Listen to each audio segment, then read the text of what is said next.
Yo sí estoy muy indignado por lo que le están haciendo a María Amparo Casar. Es una pobre mujer indefensa, desamparada. ¿Desamparada? Y todo el poder del Estado contra ella solita. Desamparada con una pensión millonaria que le dieron luego. ¿Pero hizo qué? Pues se lo merecía. ¿Por qué? ¿Cómo? ¿De dónde?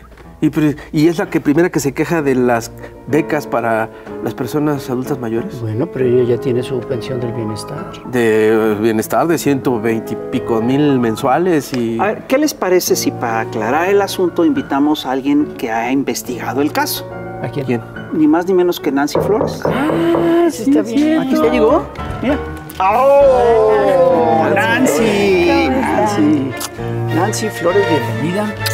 Muchas gracias por invitarme. Ay, sí, esta es tu casa. Adelante, bienvenida a la Verno. ¿Ya eres chamuca honoraria? Ya. Me gané el título. Sí, sin lugar a dudas. Porque además siempre que vienes nos traes unas historias buenísimas. Bombas. Y sobre todo, lo más importante, perfectamente bien documentadas, ¿no es cierto? Y hoy vamos a hablar de una historia que todo prefigura. Estaríamos hablando de un presunto fraude continuado contra Petróleos Mexicanos, que es una empresa pública. Hay que recordarle a la audiencia del Chamuco TV que es una empresa pública, es una empresa de todos los mexicanos, por más reformas que hicieron en el pasado, sigue siendo empresa productiva del Estado mexicano, es decir, un presunto fraude al erario de la nación. Fraude continuado. Fraude continuado porque esta pensión millonaria que Estamos recibió... hablando de la pensión que recibe María Amparo Casar. A ver, cuéntanos toda esta historia. Así es la pensión millonaria que ha recibido María Amparo Casar, que es la titular o presidenta de esta organización Mexicanos contra la Corrupción e Impunidad, que se ha utilizado pues para generar una especie de dedo flamígero para señalar a personas por supuesta corrupción, la mayoría de las veces si se hace un análisis sin pruebas de ello, y que estaríamos hablando aquí de lo contrario, o sea, en realidad quien preside esta organización estaría implicada en un asunto que pudiera implicar actos de corrupción. ¿Y hay pruebas de que es de los actos de corrupción de los que estás hablando de María Amparo Casar?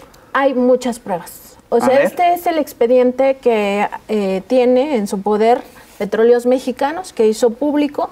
Entre otras cosas, podemos observar los tiempos. A mí me parece que los tiempos son fundamentales. Esto ocurrió en el sexenio de Vicente Fox, en 2004. En junio de 2004, el 1 de junio, entra a trabajar su esposo a la paraestatal, entonces paraestatal Petróleos Mexicanos, como coordinador de asesores del director general de administración de Pemex, que era el hermano, todavía sigue siendo pues hermano del vocero de Vicente Fox, así es, Rubén Aguilar Valenzuela. Su hermano Octavio Aguilar Valenzuela ocupaba este cargo de director general de administración. El esposo de María Amparo Casar es coordinador de asesores, y en ese momento ella era coordinadora de asesores del secretario Santiago de Gobernación. Exactamente. Y todo esto ocurre en un contexto en el cual Petróleos Mexicanos era dirigida por Raúl Muñoz Leos.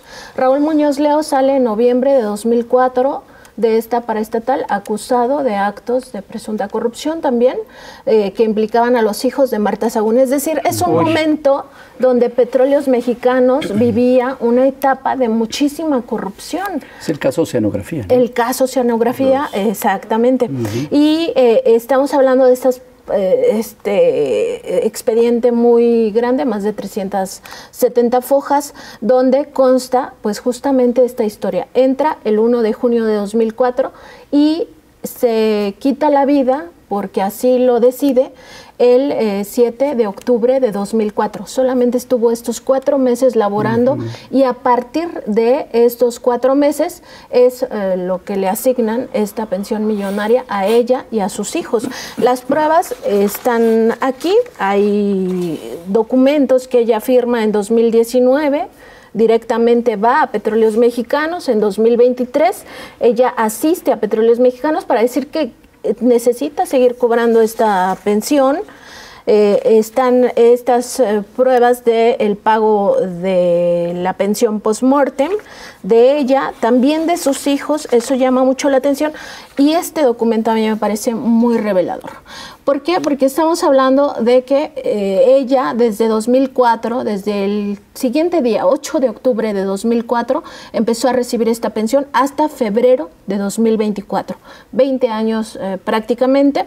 Y al otro día de la muerte. Al otro día, al otro día. Todavía estaba esto investigándose, ni siquiera se había aclarado nada. Y al otro día ya empieza a correr el periodo. Rarísimo. O sea, digamos que la primera entrega de dinero fue a finales de octubre, pero se lo cuentan a partir del 7 de octubre. Y ahí todavía no estaba el dictamen pericial final que dice que la persona pues se quitó la vida de forma voluntaria. Lo que sí había desde el 9 de octubre, y eso sí está en los documentos, 9 de octubre de 2004, son evidencias de que él se había atentado contra su vida de forma voluntaria, exactamente. Y esto nos permite ver que en todo este periodo de casi 20 años, ella recibió 29.479.631 pesos. Su hija, de nombre Fernanda Márquez Padilla Casar, 1.153.956 pesos, y su hijo, de nombre Carlos Márquez Padilla Casar, un monto por 705.367 pesos. Pero el dinero que reciben sus hijos, ¿cuál es el concepto?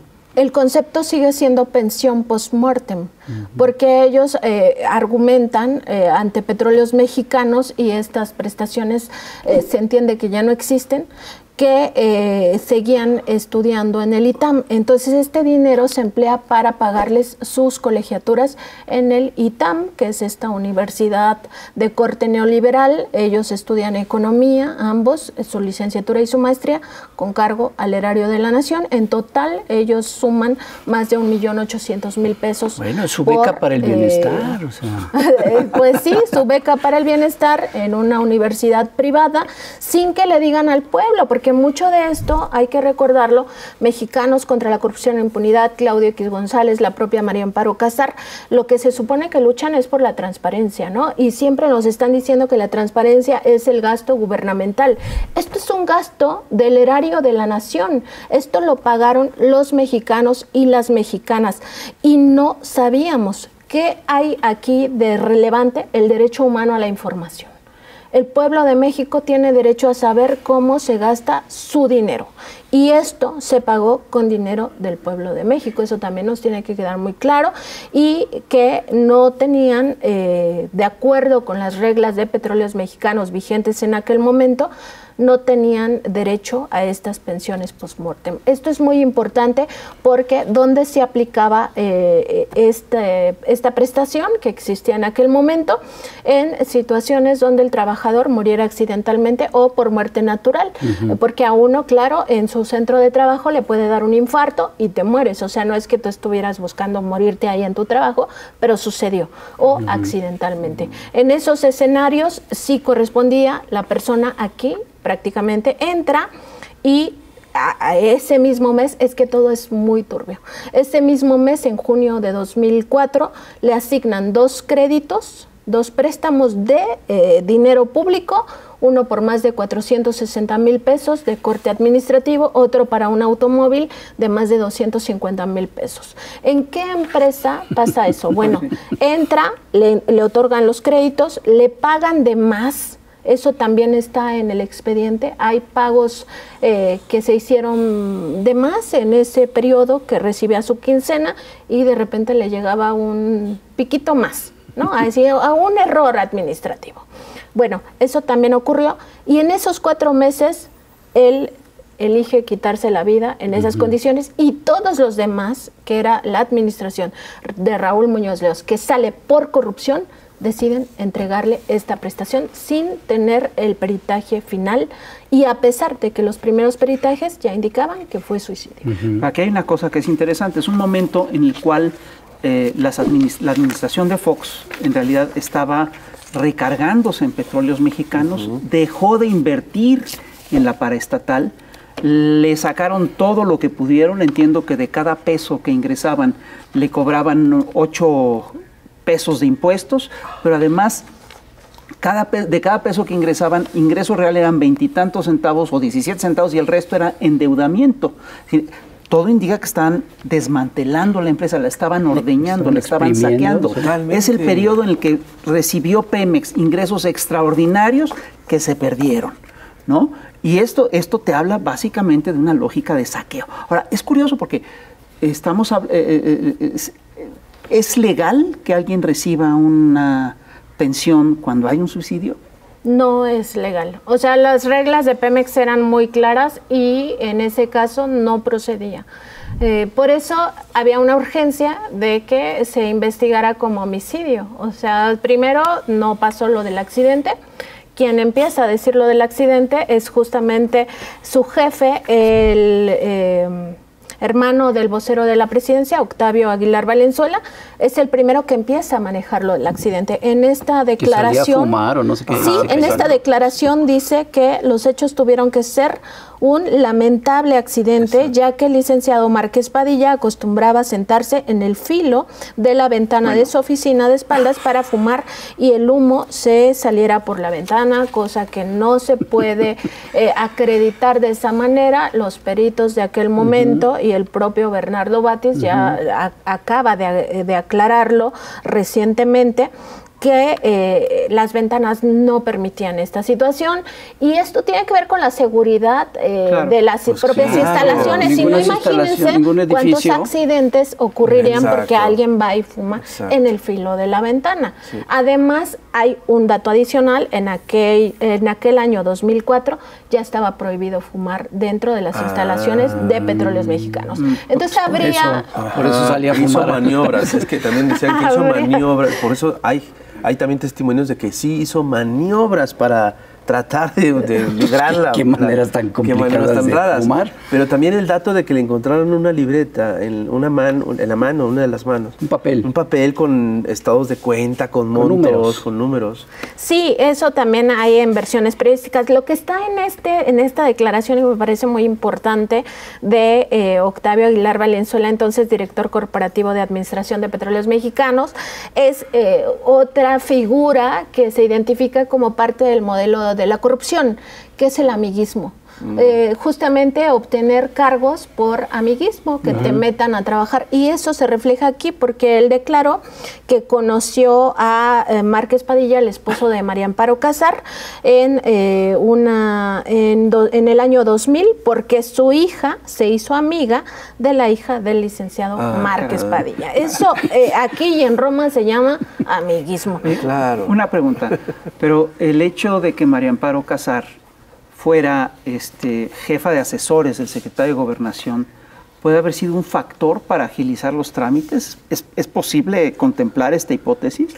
Es muy posible esta hipótesis y yo me atrevo a pensar que es parte de las líneas de investigación que se van a seguir, porque hay que recordar, otra vez regresando al contexto, Vicente Fox era uno de los presidentes más débiles que tuvimos. Se decía que Marta Sagún en realidad era la que gobernaba. Había dos secretarios de Estado muy fuertes en aquellos momentos que sí ejercían el poder. Uno de ellos era Santiago Krill, el otro era Francisco Gil Díaz desde la Secretaría de Hacienda, y esto pues por supuesto era una posición de poder ser la coordinadora de asesores de Santiago Krill en un momento en el que también no hay que olvidarlo, la propia gobernación tenía al CISEN en sus manos. No, pues sí. Vamos a un corte comercial, no sin antes ver a la Chamuca Cintia Bolio y regresamos. No se vayan, esto ya se puso bueno. ¿Bueno?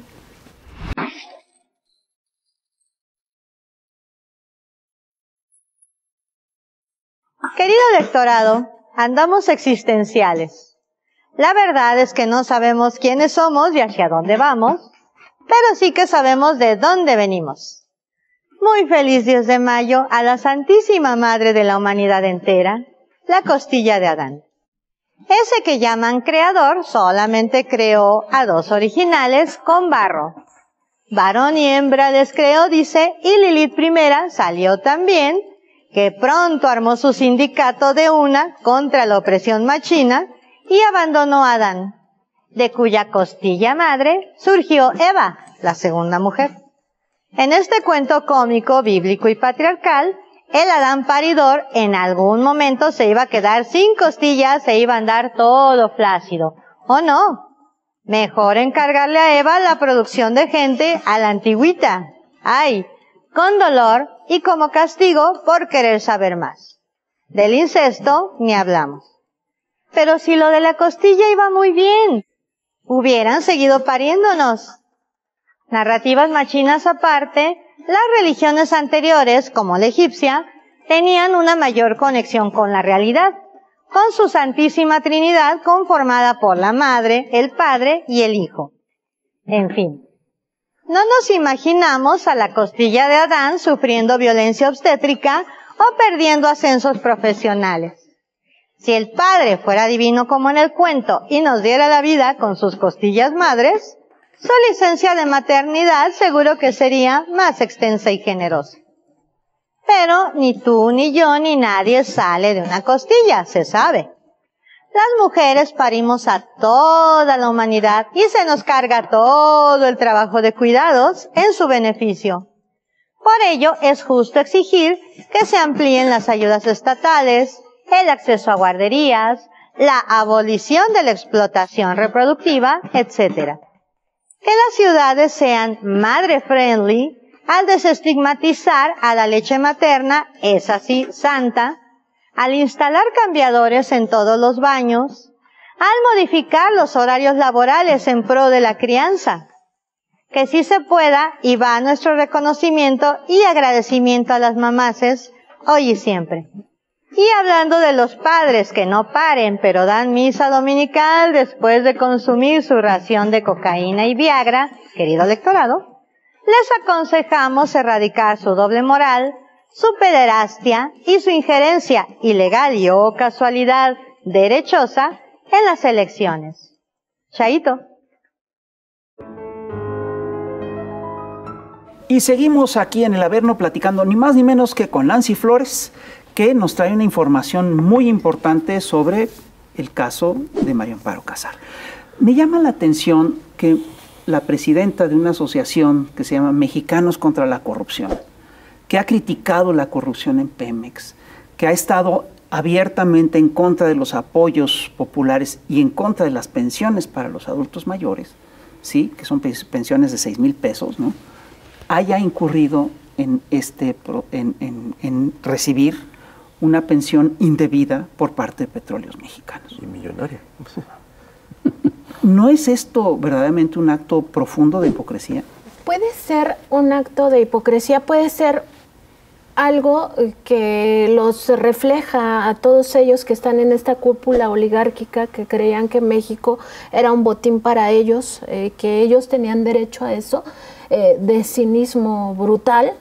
O puede ser simplemente que ellos consideren que sí son mejores que los demás, claro. Que sea un asunto ya ideológico. Entonces ellos sí merecen tener esta vida apropiándose del recurso del pueblo de México, pero el pueblo de México no puede tener ningún beneficio de este erario de la nación. Como diría Fox, a trabajar huevones. Exactamente. Pero Fox sí recibía una pensión y María Amparo Casar también. Exactamente, porque además hay que ver todos los que reciben pensiones. Ernesto Zedillo recibe la pensión del banco Nafinsa. El propio Gurría recibe su pensión. Ellos están pensionados por el Banco de México, están pensionados por Nafinsa, están pensionados por esta banca de desarrollo. ¿Y qué hicieron en su momento? Digamos, golpear directamente las pensiones con el manejo de las Afores, que fue una privatización velada de las pensiones de todos los trabajadores. Entonces, es sistemático de ellos incurrir en esta, digamos, apropiación indebida del dinero público porque ellos se lo merecen. Pero el pueblo de México no, el pueblo es flojo y es pobre porque quiere, cuando en realidad estamos viendo que ellos son ricos porque tienen esquemas de esta naturaleza. Hay que recordar que Mexicanos contra la Corrupción y la Impunidad es una asociación civil que está bajo el esquema de las donaciones públicas, de las donaciones, pues estas donaciones que se deducen de impuestos. Es decir, es una transferencia de dinero público por vía de donaciones. Claro. Y ellos reciben sueldos de más de 2 millones de pesos, lo hemos documentado profusamente en Contralínea. Cada mes se embolsan 2,5 millones. María Amparo Casar, un un poco más que el resto de los que integran Mexicanos contra la Corrupción e Impunidad. María Amparo Casar gana al mes más de 2 millones de pesos. Por la asociación civil, además de por eso necesita la pensión, pues es bien poquito. Sí, no, imagínate. Si oye, pero además reciben dinero de agencias extranjeras, de la USAID y todo esto, y son cantidades importantes. Recibieron 6 millones de la USAID, que más los utilizan para hacer reportajes en los que hacen acusaciones de supuesta corrupción, que eso sí no están respaldados en la verdad. ¿Y por qué no hemos hecho nuestra asociación civil? Sí, pues porque no somos la élite, porque nosotros no somos tan nice. Una de las cosas que han argumentado en contra de esto que se dio a conocer es que el gobierno dio a conocer datos personales, y eso es gravísimo. Y el INAI pues ya intervino inmediatamente en automático. Sí, en automático. Sí es cierto que se dieron a conocer datos personales, y esto es muy delicado, ¿no? La ley de transparencia dice que en casos de corrupción no aplica digamos que este veto o esta censura hacia las informaciones. Se tendría que analizar totalmente con base en ese artículo particular de la Ley General de Transparencia si aquí se violaron o no los datos personales. Sin embargo, eso es en todo caso la forma, que la forma incluso podría, porque así lo marca la ley, ser perfectamente legal. Aquí el tema es el fondo. El fondo es esta presunción que tienen Petróleos Mexicanos de que es un fraude continuado y que así lo denuncia penalmente ante las autoridades. Y por otro lado, tocan el tema del INAI, porque al INAI le importa salir súper rápido a decir que va a investigar esto. Bueno, porque María Amparo Casar es una de las defensoras de esta institución. Esta institución en realidad no sirve, aunque es del Estado mexicano, no sirve para proteger al pueblo de México, no sirve para la rendición de cuentas, no sirve para el combate a la corrupción. ¿Para qué sí sirve? Para otros actos de presunta corrupción. Lo hemos documentado también en Contralínea. Ellos utilizaban una tarjeta American Express, y por ellos me refiero a todos los comisionados, incluso los que están ahora, para sus gastos personales. Es decir, volvemos a lo mismo. Tienen esta idea de que la apropiación del dinero público en ellos sí se vale. Pero las pensiones a adultos mayores no se vale. Las becas del bienestar no se valen. Las becas para personas con discapacidad no se valen, porque eso es populismo. Que la gente trabaje y se rompa el lomo más de 8 horas al día porque tenían además salarios de miseria. Entonces el INAI también lo documentamos con facturas, hasta las sabritas pagaban con el presupuesto público. El table dance, que me pareció fantástico. Es el caso más sí, es el caso, digamos, más emblemático de la corrupción dentro del INAI. Entonces se tapan las espaldas entre ellos, y ellos mismos generan este tipo de instituciones que, a pesar de que, ¿en qué consisten los estados-nación? En generar instituciones que protejan a las mayorías vulnerables. Pues estas instituciones fueron creadas para lo contrario, para proteger a la oligarquía, para proteger a estos grupos de poder y grupos de intereses. Eso nos explica perfectamente por qué no les interesa el fondo, por qué no dicen que esto es de corrupción, que esto se debe de transparentar, no que son el instituto para garantizarnos el derecho humano a la información, y no que la información tiene que ver con el gasto gubernamental, y no que esto es presupuesto público. Pues evidentemente llegamos a lo mismo, se cubren las espaldas. Ahorita que dijiste de que les pagaban el table dance, que me parece que es un gasto muy importante. Claro, es básico. Es de canasta básica, sí. También resulta que Pemex le pagaba a María Amparo Casar su gas. ¿El gas? ¿El gas? ¿Le pagaba el gas? ¿Cómo está eso de que le pagaba el gas y le pagaba la canasta básica? Miren, aquí lo podemos ver. Este es un recibo de pago post-mortem por 95,774 pesos que recibe en junio de 2005. Y dice que tiene una bonificación de gas y canasta básica por el periodo del 8 al 31 de octubre, conforme a lo que marca pues en aquel momento el reglamento interno de Pemex. Entonces, por gas recibía en aquel momento, 2005, cuando ella todavía era servidora pública, porque eso no se nos tiene que olvidar, ella era servidora pública. 696.56 pesos y por canasta básica 433.17 pesos. Así que sí, poquito. el pueblo de México le pagaba hasta el gas y hasta la comida a la señora María Amparo Casar, pero pues no quieren que esto se sepa, eso es lo que quieren que no conozcamos. Y de lo que les decía hace rato, todo está documentado. Por ejemplo, estos dos cheques son de los hijos de María Amparo Casar. Aquí vemos el logotipo de Petróleos Mexicanos. Está Fernanda Márquez Padilla recibiendo una pensión por 11,832 pesos que correspondía a una de sus colegiaturas. También está la copia de la colegiatura. Y esto fue 28 de octubre de 2004. Su papá se suicidó el 7 de octubre de 2004. Lo que les decía, inmediatamente le empiezan a pagar estos cheques. Todo se hace fast track. Ellos solicitan su pensión el 15 de octubre, el mismo 15 de octubre. Las autoridades de Pemex dicen sí, que se le pague. Y cuando hemos visto tanta eficiencia, sí, justo María Amparo Casar se queja de la ineficiencia de Petróleos Mexicanos, ¿no?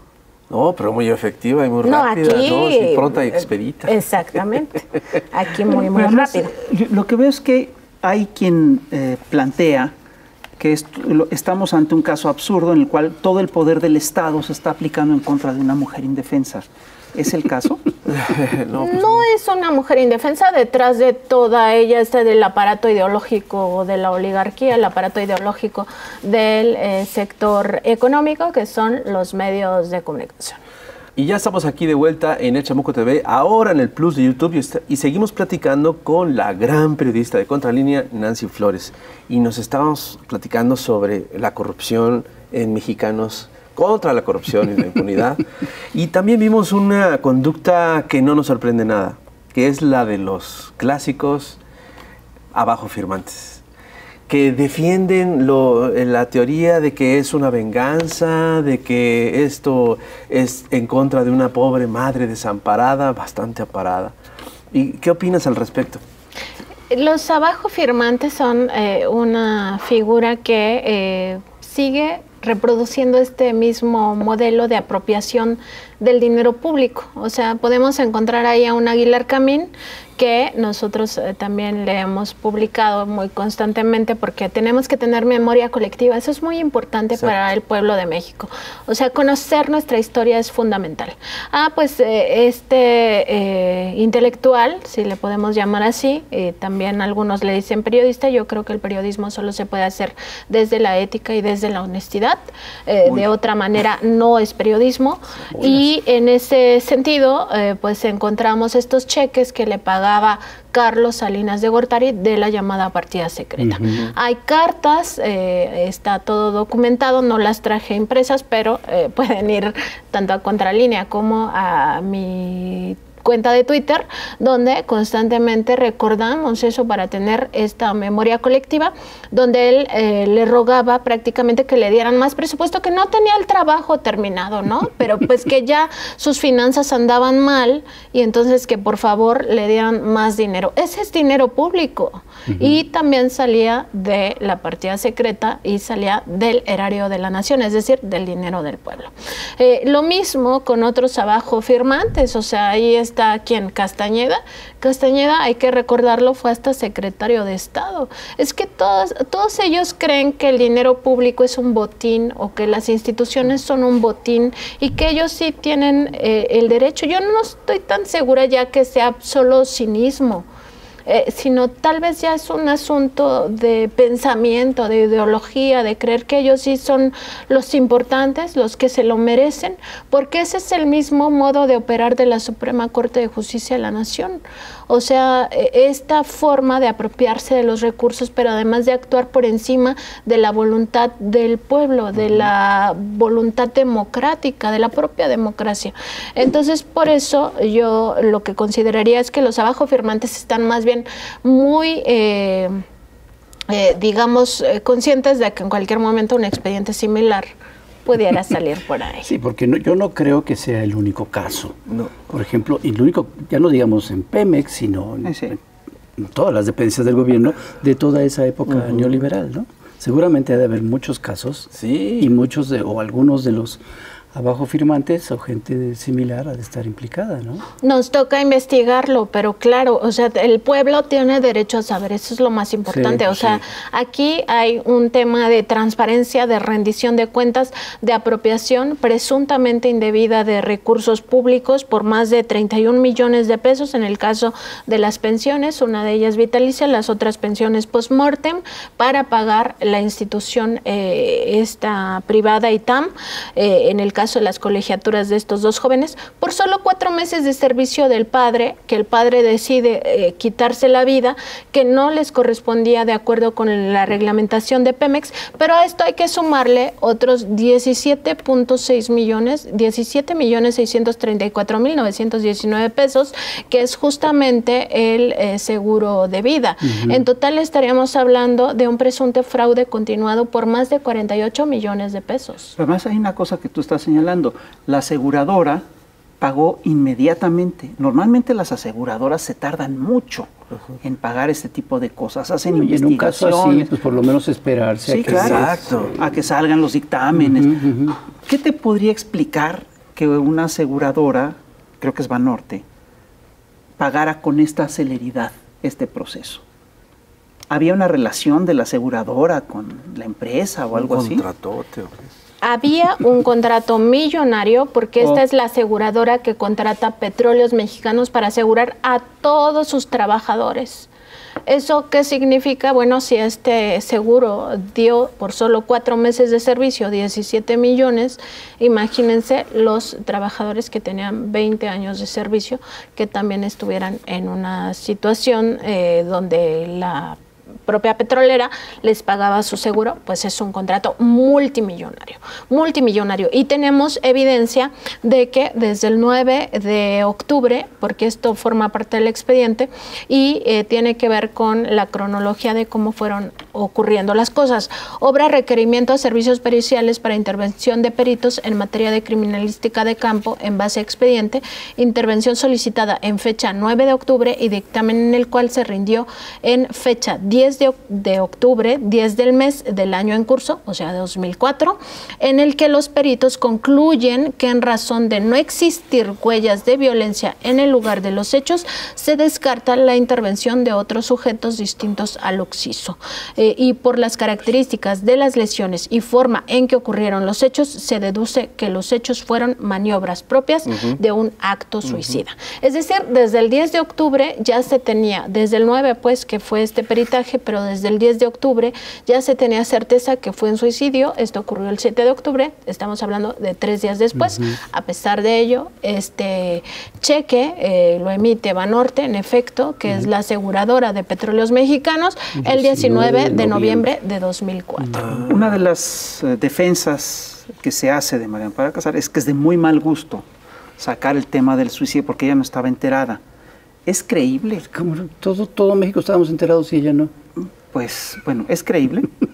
Las primeras versiones periodísticas de aquellos días, desde el día en que ocurrió, porque claro, fue un tema que a la prensa le interesó muchísimo, fue que se suicidó alguien en la torre ejecutiva de Pemex. Después se supo que ese alguien pues era el esposo de María Amparo Alcázar, que era coordinadora de asesores de Santiago Krill. Es decir, desde los primeros días, las primeras versiones periodísticas, que eso sí no puedes decir, no me enteré porque nunca me dieron el expediente, porque claro, siendo coordinadora de asesores de la Secretaría de Gobernación, por lo menos tenías que estar medianamente enterada de qué pasaba en México, por lo menos. Y además hay un dato adicional, él era su esposo.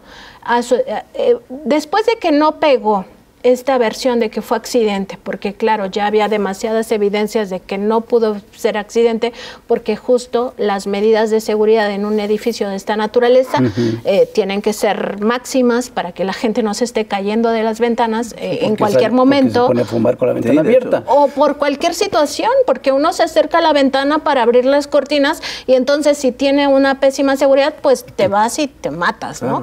Entonces tienen que tener niveles de seguridad muy importantes y de hecho nosotros hemos consultado a funcionarios de aquel momento y dicen que no había manera, o sea que esa ventana cuando se dice se manipuló, es decir que se abrió de más, o sea que se manipuló para abrirla o sea, esas ventanas no son como las de las casas. O sea, para acabar pronto. Se forzó para poder lanzarse, porque ahí una persona no cabía accidentalmente. Esto nos lleva a ver que una vez que esta hipótesis de que el accidente no podía pegar, entonces se van por el homicidio y generan una carpeta de investigación que ya concluye en diciembre de 2004, que fue suicidio por homicidio. O sea, ese fue la segunda hipótesis que manejaron para poder agilizar esto. Regresemos a los tiempos. Él se suicida 7 de octubre, el 15 de octubre ya habían aprobado esto y en noviembre le pagan el seguro.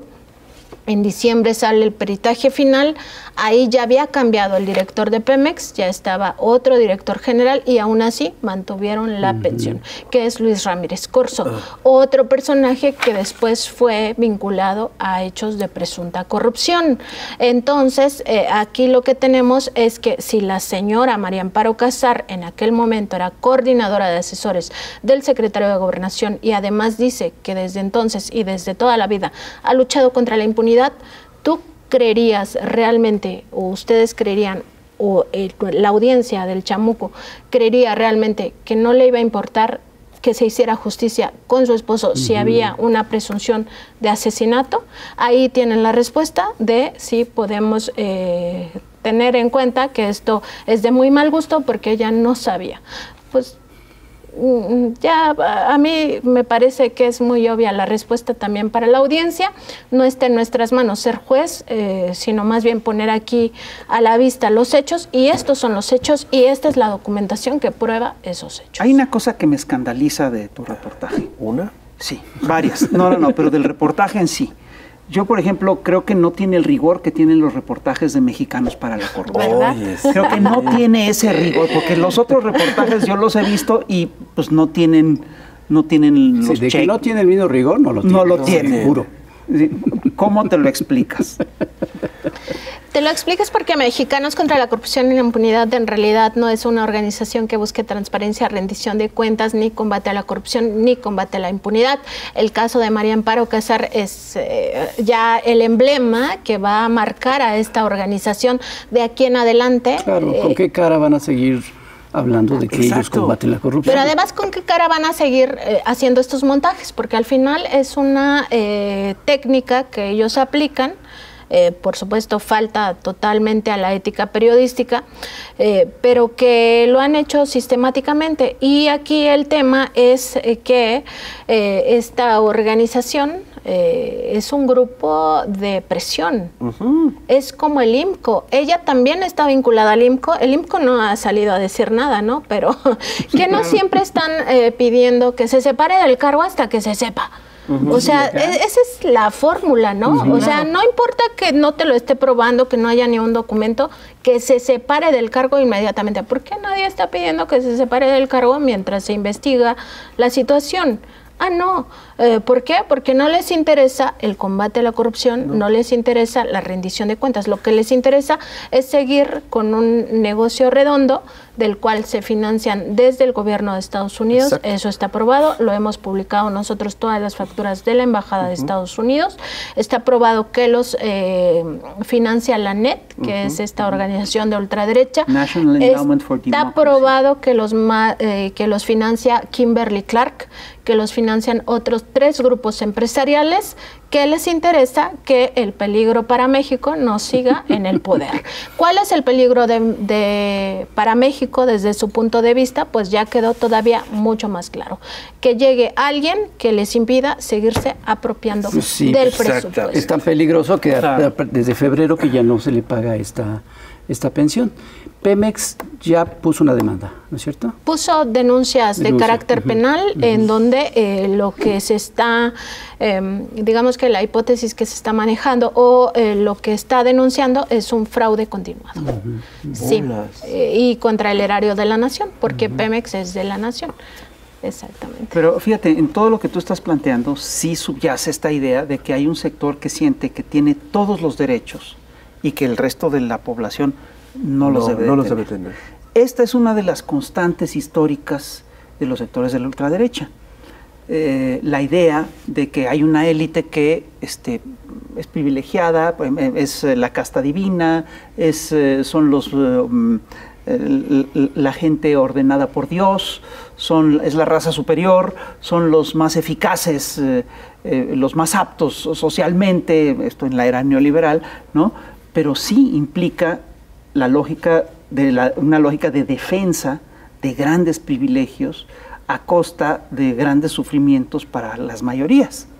Esto es lo que estamos enfrentando al final de cuentas, ¿no? Totalmente, porque además hay una manera de que lo tengamos mucho más claro. ¿Qué pasaba antes de que el peligro para México llegara a la presidencia de la República? Es decir, que el presidente López Obrador tuviera este cargo público. Pues pasaba que esos 2.5 billones de pesos con B, que significan los programas sociales, se iban a estos sectores oligárquicos. O sea, ¿cómo se iban a ellos? Bueno, en el tema de que se les condonaban los impuestos, que se les permitía la consolidación fiscal, que no pagaban en realidad la hacienda pública. Esa era una forma de apropiarse del dinero público. ¿Qué otra forma de apropiarse del dinero público? Directamente, ¿no? Tiene que ver con actos de corrupción. O sea, estos grandes casos que ha ventilado el presidente López Obrador y que me parece que la gente ya tiene que tenerlo muy presente todo el tiempo, como por ejemplo los 9 hospitales donde estaba implicado dueños de medios de comunicación, donde estaba implicado el cuñado de Carlos Salinas de Gortari, donde están implicados estos personajes en posiciones de poder o que fueron funcionarios o que están vinculados directamente a funcionarios o que tienen medios de comunicación que en realidad se han vuelto medios de presión para que obtengan esta millonada, pues nos queda claro, o sea, ¿por qué les preocupaba que una figura así llegara? Porque les iba a quitar esas contrataciones de hospitales que en realidad valían 6,000 millones de pesos y por los cuales están pagando 106,000 millones de pesos, o sea, un sobrecosto de 100,000 millones de pesos. No hay manera de que eso sea, el presidente, yo se lo pregunté y me dijo, pues está en la ley, o sea, pero yo le dije, pero es un robo, o sea, es un robo que está legalizado. Esa es la apropiación del recurso. ¿De qué otra manera o dónde podemos volver a mirar que esto estaba pasando? Pues con los contratos de las cárceles, de estos reclusorios donde están los mismos metidos, los contratos de carreteras, los contratos en obra pública que nunca se construyó, la barda de Felipe Calderón que nunca fue refinería. Ahí los está el que dinero. El mismo director de Pemex hace unos días también, cuando reveló esto, bueno, que ya lo sabíamos, el presidente lo había contado en su libro, pero también mencionó a varios otros contratos de Pemex que eran puras tranzas. Que incluso se firmaban en las oficinas de las empresas. O sea, a mí realmente me sorprende todo esto, porque es como que uno piensa ya llegaron al fondo y no, o sea, el fondo sigue. Pero claro, esto nos explica esta fuga de 2.5 o más billones de pesos que ahora son programas sociales para adultos mayores, o programas para niños, o programas para madres, o programas para las personas con discapacidad. Entonces, esa es la apropiación del dinero público y esos son los montos. Estamos hablando de más de 4 billones de pesos que se apropiaban tanto por obra contratada con estos sobrecostos o por privatización, porque también, ¿qué vio el pueblo de México de todas las privatizaciones que hicieron Salinas, que hizo Zedillo, que hizo Fox, que hizo Calderón?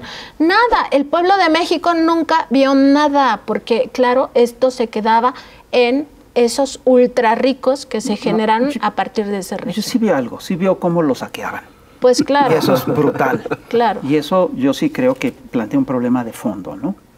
Totalmente plantea un problema de fondo y es que yo siempre considero que algo aleccionador es esto que dice la filósofa Chantal Mouffe, de que el neoliberalismo es un problema que no tiene solución.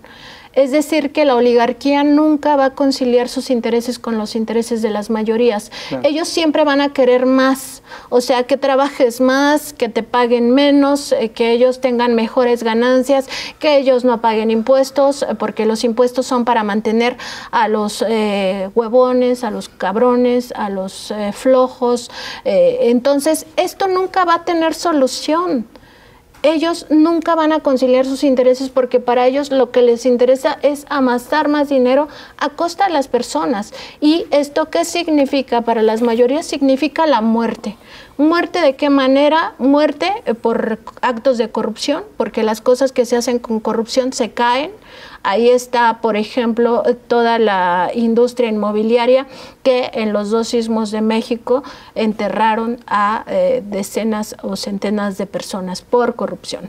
Está el tema de que por corrupción no había hospitales, sino solo había cascarones para enfrentar la pandemia de COVID-19. Porque claro, ahora tienen este informe donde dicen que todo se hizo muy mal, que contrario a la visión de la OMS, que hasta mandó llamar a los científicos mexicanos, pero no dicen cómo dejaron el sistema sanitario en ruinas. No, y la conclusión es muy bonita. No dicen eso. Todo está muy mal. ¿La solución cuál es? Las urnas. Hay que votar por claro, o sea, como lo dijo ayer el presidente, ¿no? Del informe a las urnas.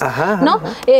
Se traducen muerte porque son salarios de hambre, porque la gente está en trabajos infrahumanos, donde está en riesgo su vida, ¿no? Como todo lo que pasó con los mineros en Coahuila, porque nunca tienen derecho a una pensión digna, porque privatizaron las Afores. En fin, todo eso nos muestra que no se tiene una pensión digna y se enojan. Bueno, esta pensión es a todas luces producto de un acto que podría configurarse como corrupción, que Petróleos Mexicanos es la presunción que tiene y aquí están los hechos. ¿Es posible, Nancy, investigar más casos como este? Buscarle, porque como dice Pepe, no creo que sea el único caso. Debe ser uno de miles o cientos. Teniendo las arcas a su alcance, yo no creo que... Y no solamente de Pemex, sino de otras no se hayan servido. Pero es que ahí volvemos al tema de para quién sirve Mexicanos, ¿no? Para quién sirve el INAI, que casi es lo mismo, ¿no? El INAI sirve para tapar las espaldas. Es una tapadera de la corrupción y en ese sentido, pues estas informaciones permanecen ocultas, salvo que la administración pública, digamos, las encuentre y entonces las transparente. En ese sentido, creo que sí es posible que sigamos como periodistas investigadores, que vemos a los poderes públicos, pero también a los poderes fácticos. Para un periodista investigador no hay nada de eso del INAI, no se toca, o sea, eso es imposible, ¿no? La Suprema Corte no se toca, el INE no se toca, bueno, todo eso. Se toca. El periodista investigador va e investiga en todos lados. Pero sobre todo también decir que es muy importante que los periodistas investigadores estemos fiscalizando a los poderes fácticos, porque se tiene la idea, y eso es parte de lo que ellos mismos han difundido, porque tuvieron capturado el taller de periodismo de investigación del CIDE por 7 generaciones. El propio Claudio X González Guajardo firmó esos contratos que dimos a conocer en Contralínea, que solamente se debía fiscalizar al gobierno federal y solamente a, digamos, el poder ejecutivo.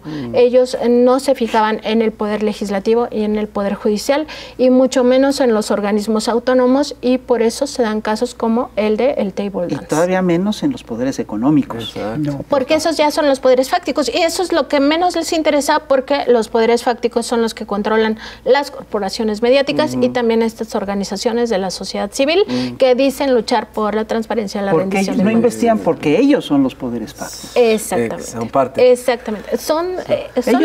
Ellos son los dueños de los poderes fácticos. Exactamente. Lo que hemos visto, si tú ves la historia del periodismo, te vas a dar cuenta que el periodismo nace efectivamente como un faro de libertad en medio de lo que es el fanatismo religioso, pero muy pronto, ojo, hay periodismo muy valioso y periodismo que siempre defiende ideas, todo eso, pero muy pronto en las lógicas en estas lógicas del siglo XIX, el periodismo se convierte en un gran negocio. Y los grandes emporios se convierten en maquinarias de engaño al servicio de grupos de interés. Y ese es el problema, que sí pervierten la lógica y la esencia del periodismo. No, o sea, ¿sabes por qué no? Pervierten. Porque eso no es periodismo. O sea, también hay que empezar a distinguir lo que ya es una clara manipulación, lo que ya es un invento, lo que ya es un montaje, de lo que sí es el periodismo. Yo creo que el periodismo solo es posible desde la ética, y esto de mercantilizar la información no es ético, y entonces ya no debemos de llamarlo periodismo. Debemos de llamarlo lo que es, que puede ser propaganda negra, porque hasta en la propaganda hay reglas éticas. Y esto ya ni siquiera sigue reglas éticas, es mentir, mentir, mentir, o lo que decía el propio ahora ideólogo Jorge Castañeda Gutmann, ¿no? La guerra sucia, pero sucia en serio, que significa no solo las campañas mediáticas, sino además otras formas que violentan al pueblo de México y sus decisiones que tiene que tomar, sobre todo de cara a los procesos electorales. Entonces, lo que sí veo es esta mercantilización de la que sí han hablado teóricos del periodismo, Kapuscinski en su momento, él ya falleció, pero lo analizó bastante, y el propio Ignacio Ramonet, ¿no? De que la información se convirtió en una mercancía donde está sujeta a las reglas de ese mercado, y quien tiene para comprarla, la compra, sea para difundir mentiras o sea para que nunca se conozca, porque eso también existe. Pero eso no tiene nada que ver con el periodismo, tiene que ver con los contenidos de los medios. El premio Pulitzer entonces no es tan... Los premios son parte de lo mismo, son parte del problema. O sea, se premian entre ellos y premian la corrupción New York Times por su cobertura mediática de la guerra en Palestina. ¿Y qué hizo el periodismo real, el periodismo de The Observer? Pues justo revelar que tenían estas mecánicas para ocultar el genocidio. Claro, aquí sí estás tocando un tema que me parece apasionante. Nunca te van a dar el Pulitzer, ¿no? Pero nunca me van a dar ningún premio. ¿Cómo no? Pero yo sí creo que hay que precisar dónde está el debate. Yo creo que sí es periodismo. No. Es periodismo de mala calidad. No es libertad de imprenta. Eso es otra cosa. No es un periodismo ético. Se hacen investigación, se hacen análisis. No, pero eso no puede ser periodístico. O sea, el periodismo es un servicio para la sociedad. Tiene 4 valores irrenunciables, que estos no hay que perderlos de vista. Es la honestidad, la responsabilidad social, la independencia y además la búsqueda de la verdad. Si rompes estos valores, honestidad, independencia, búsqueda de la verdad y responsabilidad social. Si no tienes estos 4 valores, entonces estás haciendo otra cosa. Podría ser publicidad, podría ser propaganda, podría ser propaganda negra, lo que sea, pero periodismo no es. Son absolutamente aparatos. No es. Entonces, no estamos enfrentando periodistas, sino aparatos de engaño. Son aparatos de engaño. Son grandes aparatos de engaño. Totalmente. Y me encantó que tocaras el tema de los premios, porque ¿qué se premia? ¿Quién lo premia? Claro. ¿Y para qué lo premia? ¿Cuándo? ¿Y cuándo? Tienes toda la razón. ¿En qué momento? Todo eso está metido en una agenda. Agenda y son sistemas... Y son ellos, siempre son ellos. Sí. Ellos los que identificamos como esta oligarquía, al final, que premia a sus pequeños núcleos de propaganda y que en realidad no están viendo el verdadero periodismo. ¿Por qué? Porque no están respaldando ese periodismo que al final los desnuda a ellos. Y volvemos a lo mismo, no hay conciliación de intereses. Premian a sus mejores activos. Exacto. Premian a la gente que efectivamente les rinde, les ha hecho buenos servicios, les ha hecho buenos trabajos. A esos, los que mejor engañan con frecuencia. Totalmente de acuerdo, premian eso porque eso es lo que les sirve, son instrumentos de ese poder y se ejecutan de esa manera, como instrumentos. Y sin embargo, la prensa como cuarto poder son precisamente todas esas maquinarias de engaño. Totalmente de acuerdo, o sea, yo por eso hace un tiempo en este mismo programa decía que son aparatos ideológicos del poder económico. Así es. Es que esos son, o sea, no dudo que haya dentro de esas páginas o dentro de esos programas algo, un contenido que sí sea periodístico, que haya buscado la verdad. Tienen que tener para poderse prestigiar. Claro. Tienen que tener para poder funcionar. Pero la mayoría de los contenidos no lo es. Y pon tú que no la mayoría, los esenciales. Es decir, con mucha frecuencia dicen verdades y hacen periodismo en serio, pero el día en que mienten Mienten en primera plana. Mienten en primera plana, sí, con intenciones muy claras, con una agenda muy pero precisa. Dicen la verdad en la página 38. Eso. Y dijeron la verdad durante meses antes. ¿No? Se le dice. Y dijeron la verdades mucho antes y en todo el contexto.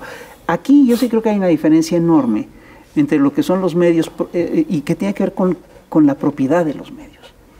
Una cosa son los medios que son propiedad de grupos de interés y otra cosa son los medios como Contralínea, que son propiedad de periodistas. Pero ¿cuántos medios en México son de periodistas y cuántos son de gente que solamente defiende sus intereses económicos? Lo que es increíble es que yo creo que en México hay varios medios que sí son propiedad de periodistas, porque tenemos una tradición de periodismo de combate. Entonces sí los hay.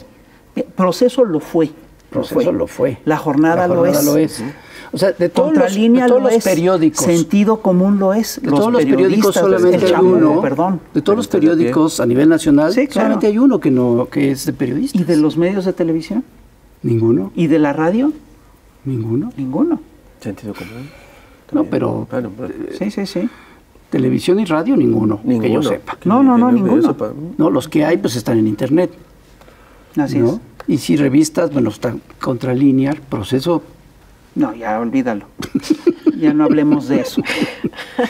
O sea, ¿qué porcentaje crees tú que hay dentro de todo lo que se llama periodismo en México? Entre comillas, ¿no? Tomando en cuenta esta diferenciación que tú haces. ¿Qué porcentaje hay de todo ese periodismo, de gente que realmente hace periodismo y gente que hace todo lo que mencionaste, propaganda negra? ¿Cómo ves tú ahí ¿Está equilibrado o sí hay...? No, yo creo que sí está desequilibrado. Y siempre tengo la convicción de que hay muchos reporteros y reporteras que luchan todos los días porque sus informaciones sean de calidad, porque sean éticas, porque tengan estos principios como eje rector, con independencia de si se los publican o no. O sea, eso es otro punto, ¿no?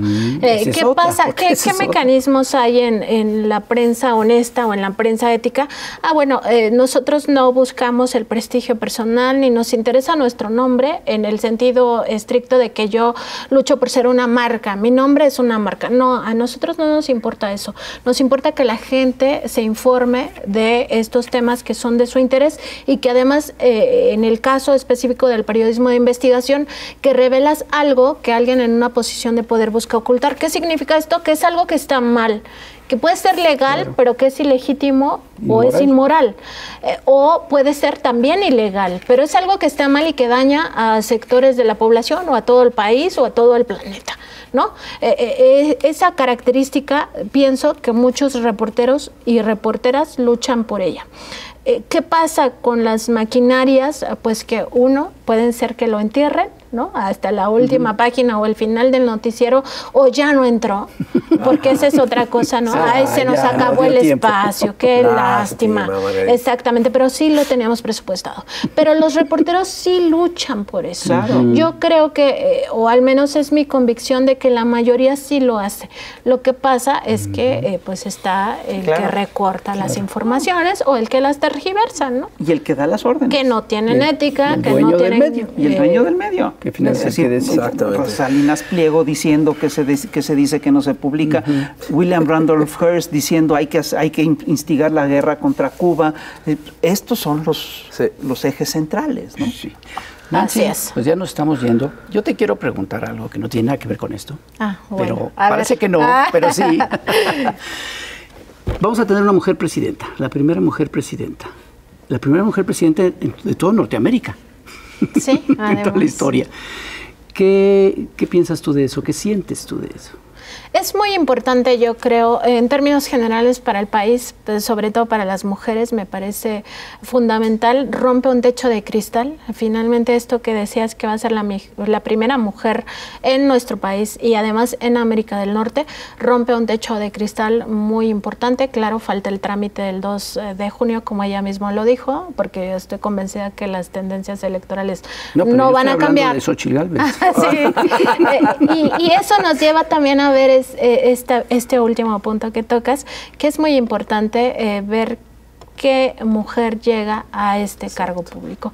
O sea, cuál es su convicción, cuál ha sido su carrera, su historia personal, también su historia con las luchas de las propias mujeres, pero en general del pueblo, de los más vulnerables. Me parece que eso es muy importante, porque no es que llegue una mujer, cualquier mujer, y que siga teniendo incluso esta misma tendencia del patriarcado. Eso no nos sirve.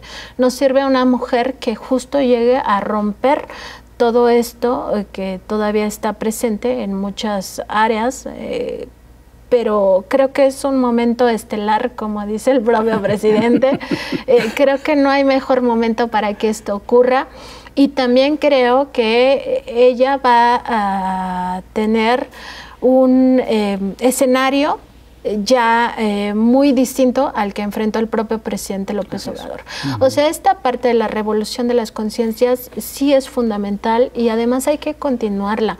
O sea, esto de tener memoria colectiva es muy importante que entendamos que sus narrativas pasan por la manipulación incluso de conceptos, como por ejemplo los contrapesos. Sí, claro. Es falso que se necesite urgentemente que la Suprema Corte sea un contrapeso. En realidad la Suprema Corte está defendiendo a esos poderes oligárquicos que estrangulan al pueblo de México, o esos intereses transnacionales. Entonces necesitamos ir dándonos cuenta que todo eso sigue siendo manipulación narrativa, y creo que va a ser un momento muy importante para las mujeres. Me parece que va a haber cambios interesantes, y ahí vamos a ver también, porque esto es parte de romper el techo de cristal, qué capacidad tenemos para gobernar todo un país. Claro. Y esto va a ser fundamental. Muy bien. Pues Nancy Flores, muchas gracias. Muchas gracias por invitarme. Siempre nos hace falta tiempo, pero... Sí. Esta es tu casa siempre. Siempre. Yo ya soy chamuca. Sí, por supuesto. Nosotros así te consideramos. Así es, totalmente. Querida, muchas gracias. Muchas gracias. Y muchas gracias a ustedes, señoras y señores. Otro programa para coleccionar, comentar y compartir. Ya lo sabe, cuídense mucho. Nos vemos, ya tenemos Revista de Mayo. Ese apoyo sí se ve. Cuídense mucho, nos vemos al próximo. Bye. Bye. Chao. Adiós.